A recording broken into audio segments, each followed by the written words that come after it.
Assalamualaikum warahmatullahi wabarakatuh.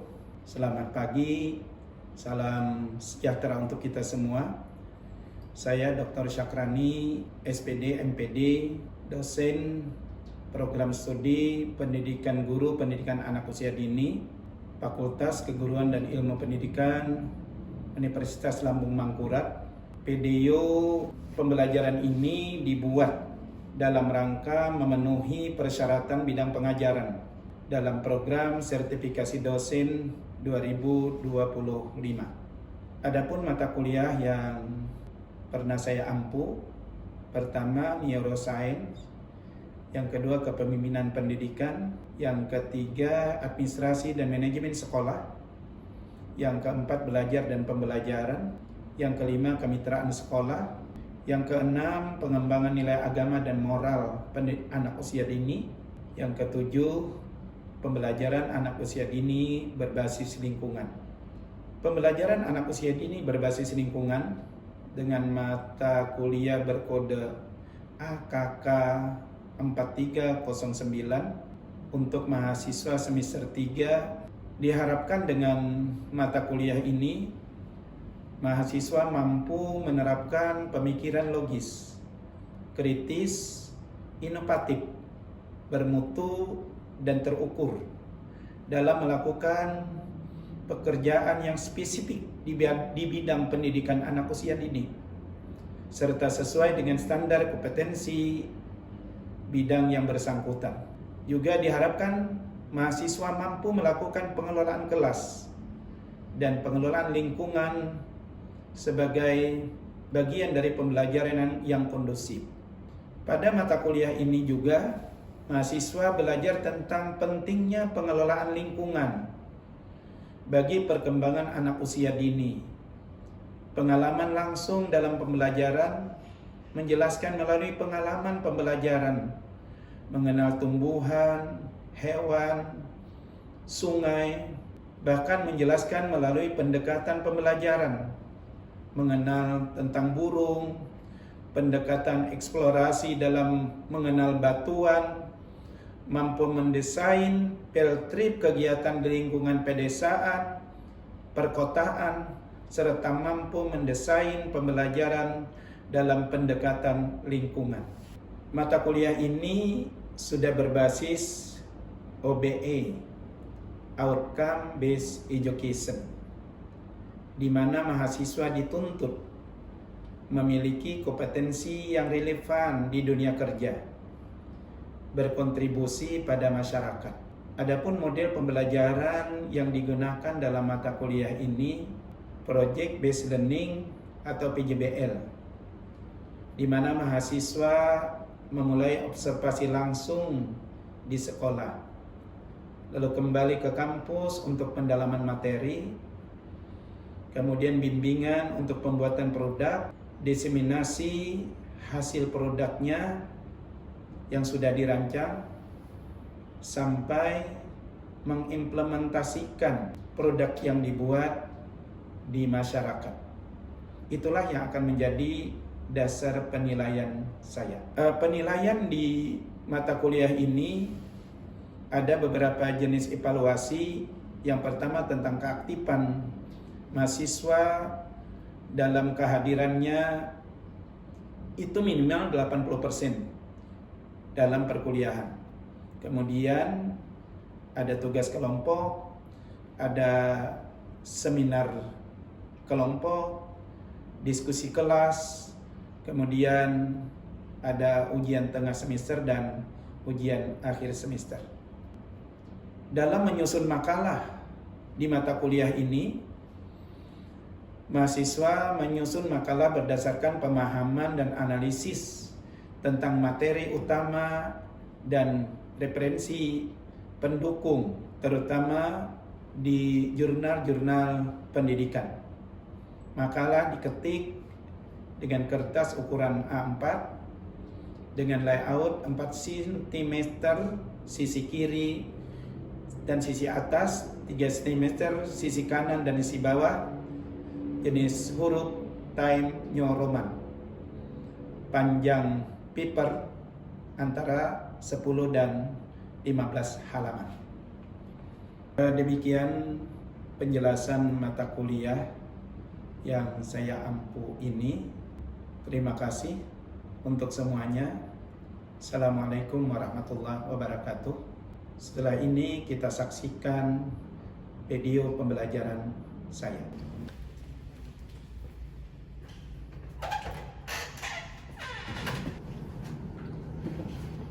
Assalamualaikum warahmatullahi wabarakatuh. Waalaikumsalam warahmatullahi wabarakatuh. Baik, apa kabar semua? Baik, Bapak. Sehat? Sehat. Bapak ingin ngecek kehadiran kalian semua. Rizka? Hadir Bapak. Laili? Hadir Pak. Cahya? Hadir Bapak. Nisa? Hadir Bapak. Widya? Hadir Bapak. Anita? Hadir Bapak. Abdal? Hadir Pak. Punapa? Hadir Pak. Alhamdulillah semua hadir dan sehat. Sebelum pembelajaran kita mulai di perkuliahan hari ini, kita sama-sama berdoa sesuai dengan keyakinan kita masing-masing. Siapa yang memimpin doanya? Saya Pak. Silakan. Kenapa? Baik teman-teman semua, sebelum kita melaksanakan pembelajaran mata kuliah pada hari ini, alangkah baiknya kita berdoa bersama-sama, menurut kepercayaan masing-masing. Doa dimulai. Doa selesai. Kalau tadi kita sudah berdoa, kita akan menghangatkan badan agar kalian lebih siap untuk menerima perkuliahan pada hari ini. Silakan, ada yang bisa memimpin pemanasan pada hari ini? Saya Pak. Silakan. Silakan. Ada dua yang mau memimpin, silakan. Kita semua bergerak.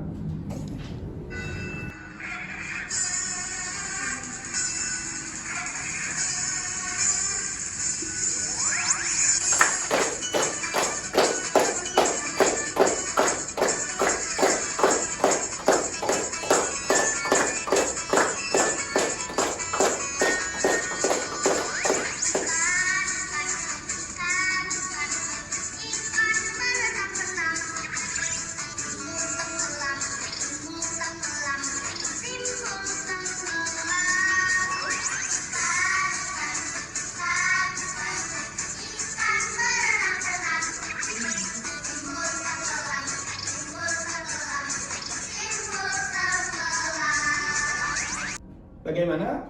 Sudah siap untuk pembelajaran hari ini? Siap. Masih ingat materi kita minggu yang lalu? Masih Bapak. Pembelajaran minggu lalu yaitu pendekatan pembelajaran untuk mengenal hewan dan tumbuhan di lahan basah. Oke. Itu ya? Ya. Alhamdulillah masih ingat untuk pembelajaran minggu yang lalu. Baik, karena ada kaitannya dengan pembelajaran kita sekarang, yakni pembelajaran dengan pendekatan lingkungan alam sekitar atau PLAS sesuai dengan kurikulum sekolah.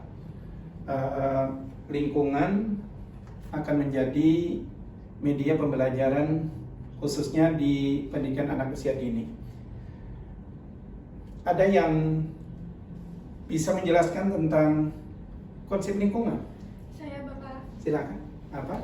Jadi, lingkungan dapat diartikan sebagai segala sesuatu yang mengitari kehidupan, baik berupa fisik seperti alam jagat raya dengan segala isinya, maupun berupa non-fisik seperti suasana kehidupan beragama, nilai-nilai dan adat istiadat yang berlaku di masyarakat, ilmu pengetahuan dan kebudayaan yang berkembang kedua lingkungan tersebut. Baik, itu tadi pengertian lingkungan. Jadi artinya lingkungan tidak hanya sekedar lingkungan fisik, tapi ada yang non fisik, dan lingkungan dikaitkan dengan pembelajaran yang kita laksanakan di pendidikan anak usia dini. Itu sangat berkaitan erat antara pembelajaran dan lingkungan itu sendiri. Lalu siapa yang bisa menjelaskan tentang pembelajaran? Saya Pak. Silakan. Baik, izin menjelaskan tentang konsep pembelajaran.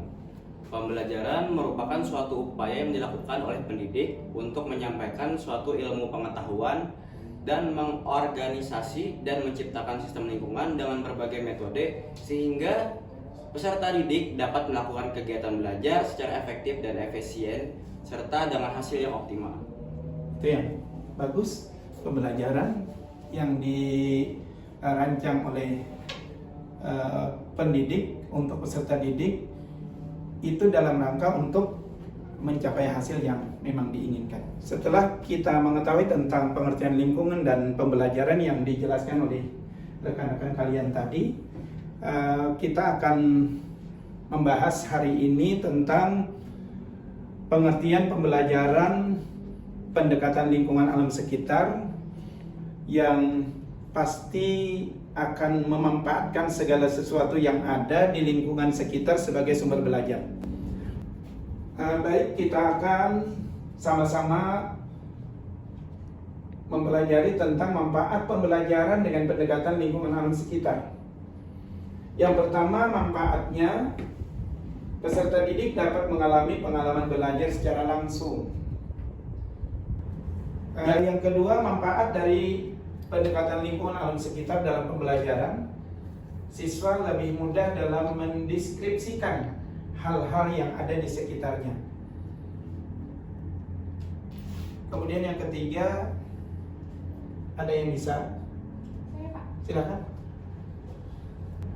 Baik, yang ketiga yaitu dapat melatih kemandirian dan kepercayaan peserta didik untuk terlibat langsung di lingkungan sekitar. Nah, artinya dengan pendekatan lingkungan alam sekitar itu anak menjadi lebih mandiri. Yang keempat, silakan Pak. Saya Bapak. Silakan.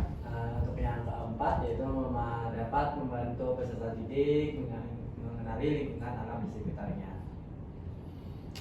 Jadi anak lebih akrab dengan alam sekitar. Ya. Terus yang kelima, Saya, Bapak. silakan.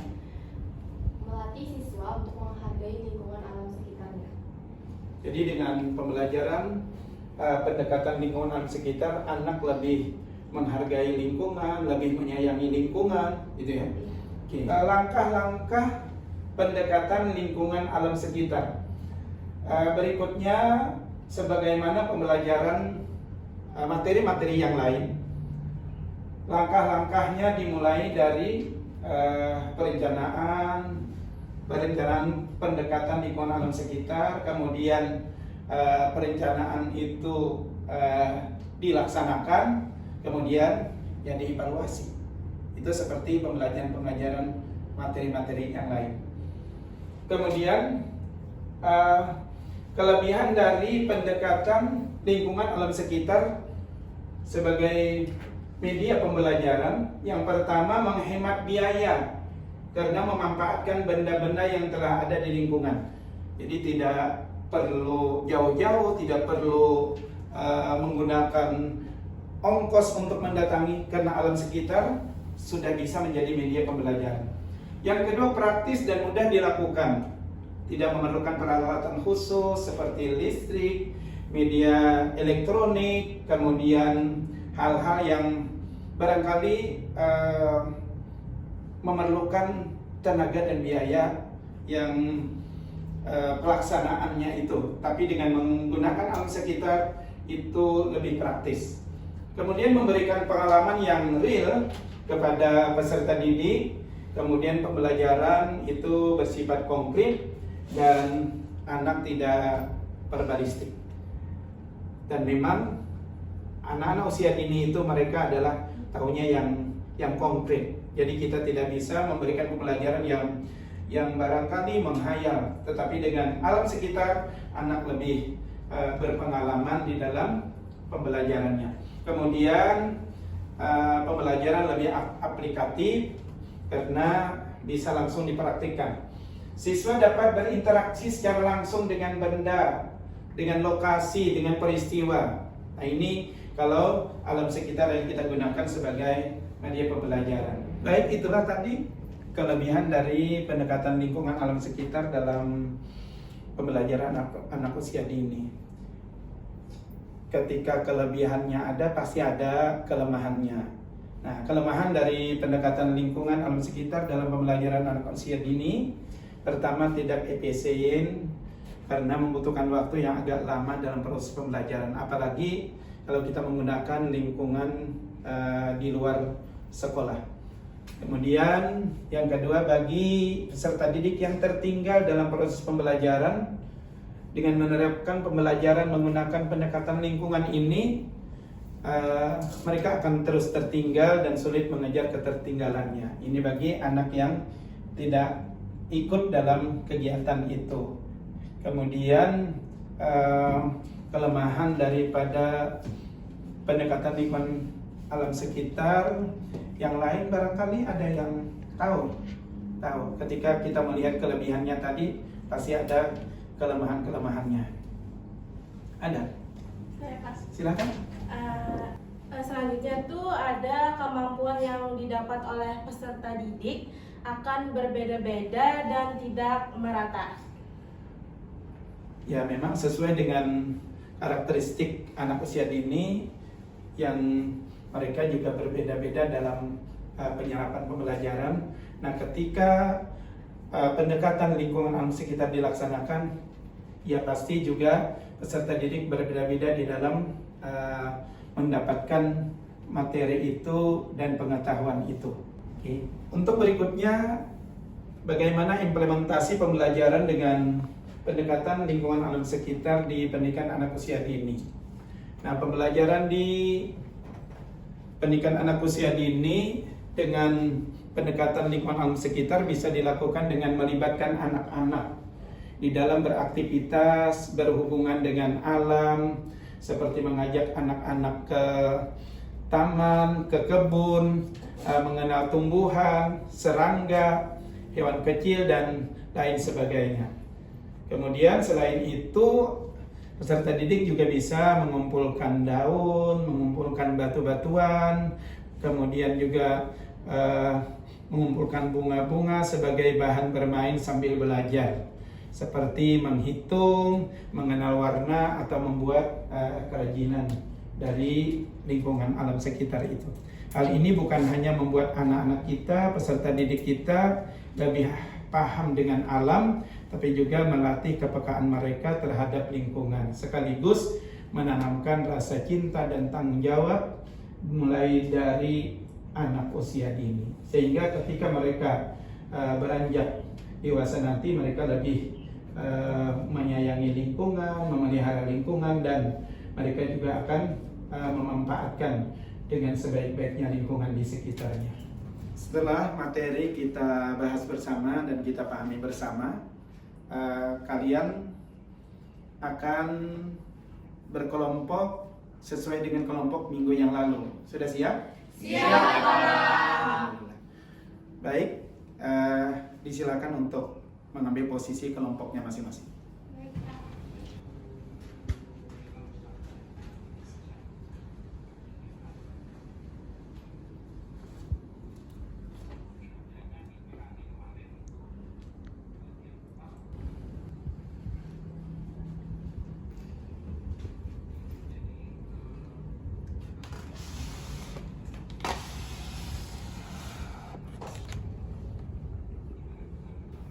Berikutnya disilakan kelompok 1 untuk mempresentasikan hasil kerja kelompoknya. Disilakan.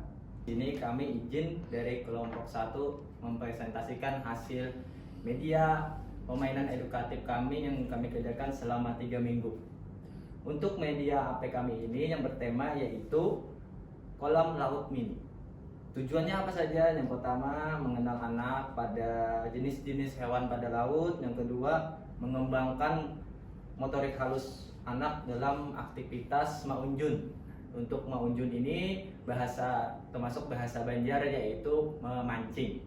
Yang ketiga, menumbuhkan rasa cinta pada lingkungan laut. Yang keempat, melatih konsentrasi pada anak, yaitu koordinasi tangan dan mata anak. Dan yang kelima, mengembangkan kemampuan bahasa anak ketika mereka menyebut hewan laut. Selanjutnya ada aspek perkembangan. Yang pertama aspek kognitif, anak bisa mengenal dan mengelompokkan hewan laut.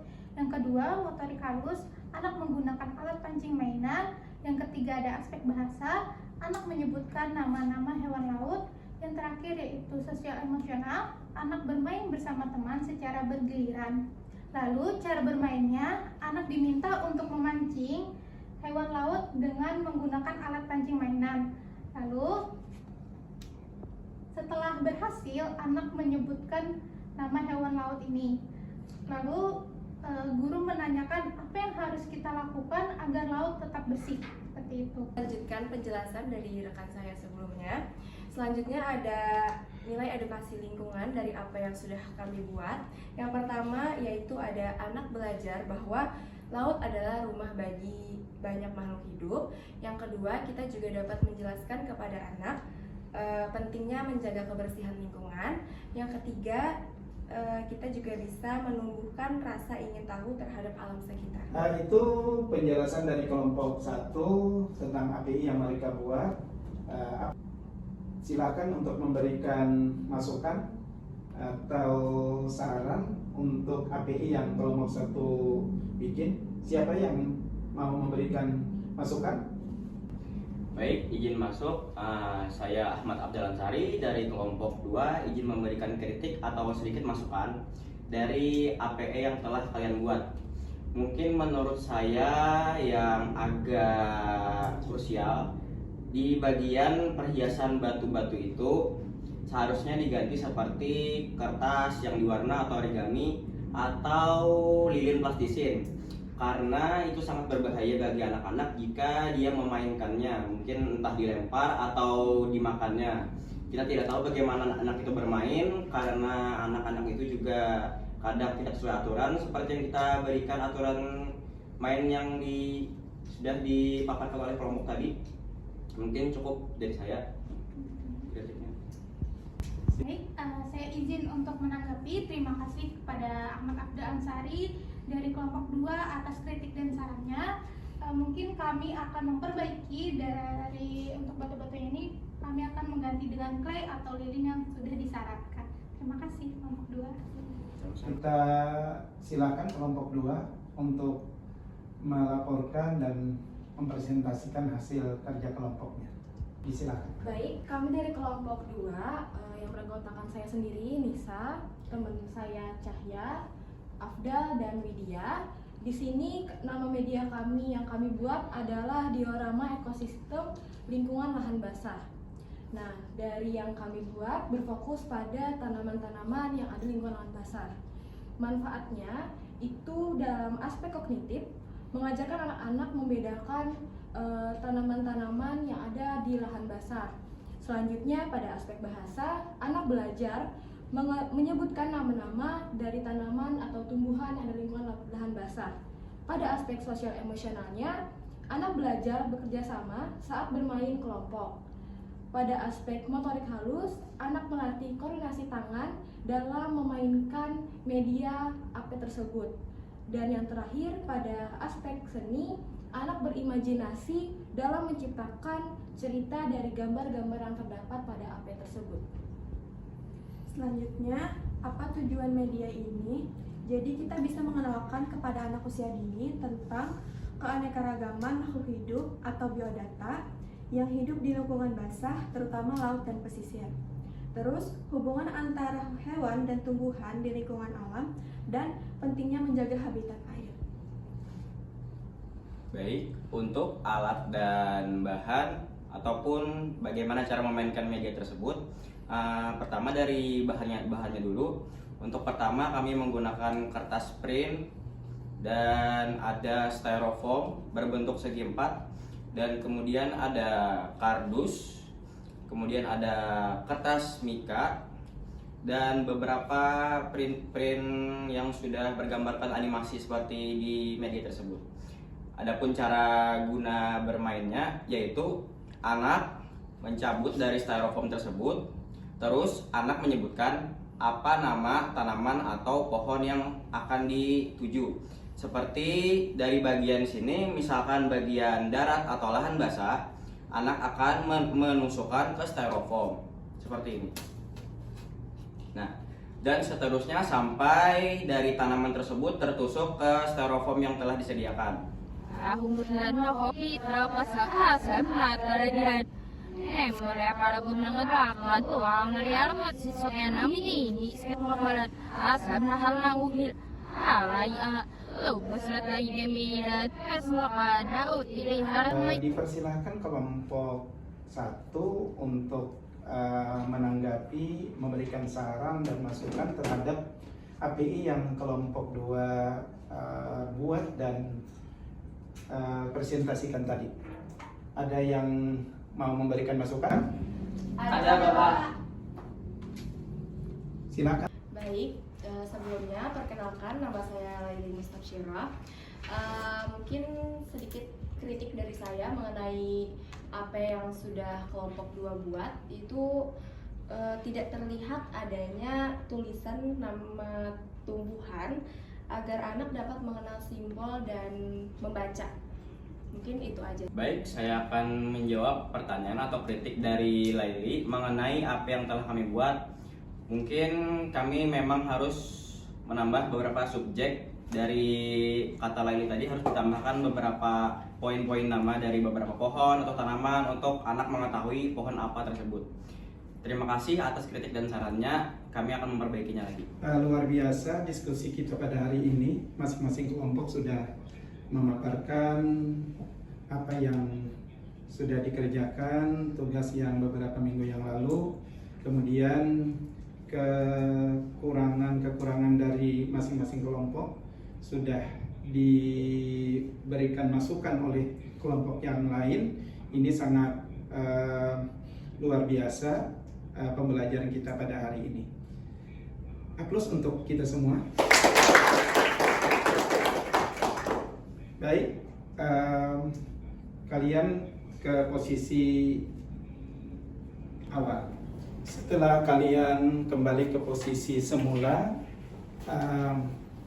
kita akan menyimpulkan pembelajaran perkuliahan kita pada hari ini. Ada yang bisa membantu kesimpulan dari perkuliahan kita pada hari ini? Saya, Pak. Silakan. Baik, perkenalkan nama saya Widya Islami. Di sini saya ingin menyimpulkan sedikit tentang materi yang dipaparkan oleh Bapak hari ini. Saya dapat menyimpulkan bahwa pembelajaran lingkungan alam sekitar atau PLAS itu merupakan pendekatan pembelajaran yang sangat efektif untuk anak usia dini. Dengan itu memberikan pengalaman langsung dengan alam. PLAS dapat membantu anak tumbuh menjadi individu yang cerdas, kreatif, dan peduli terhadap lingkungan. Demikian kesimpulan perkuliahan kita pada hari ini. Untuk selanjutnya kita akan mengevaluasi tingkat pemahaman kalian terhadap materi yang kita lakukan pada hari ini, yang kita diskusikan pada hari ini. Silakan siapkan smartphone masing-masing karena evaluasinya bersifat online.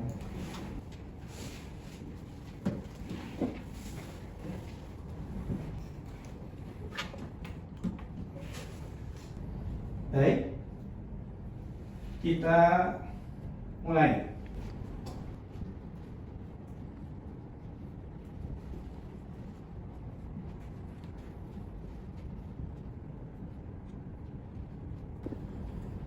Alhamdulillah, kalian sudah menyelesaikan evaluasi yang Bapak berikan sebagai feedback dari perkuliahan kita pada hari ini. Terima kasih untuk semuanya, dan untuk minggu depan sesuai dengan materi kita, kalian akan membuat perencanaan untuk pembelajaran lingkungan alam sekitar. Demikian perkuliahan kita pada hari ini. Kita tutup dengan ucapan hamdalah. Alhamdulillah. Assalamualaikum warahmatullahi wabarakatuh. Waalaikumsalam warahmatullahi wabarakatuh.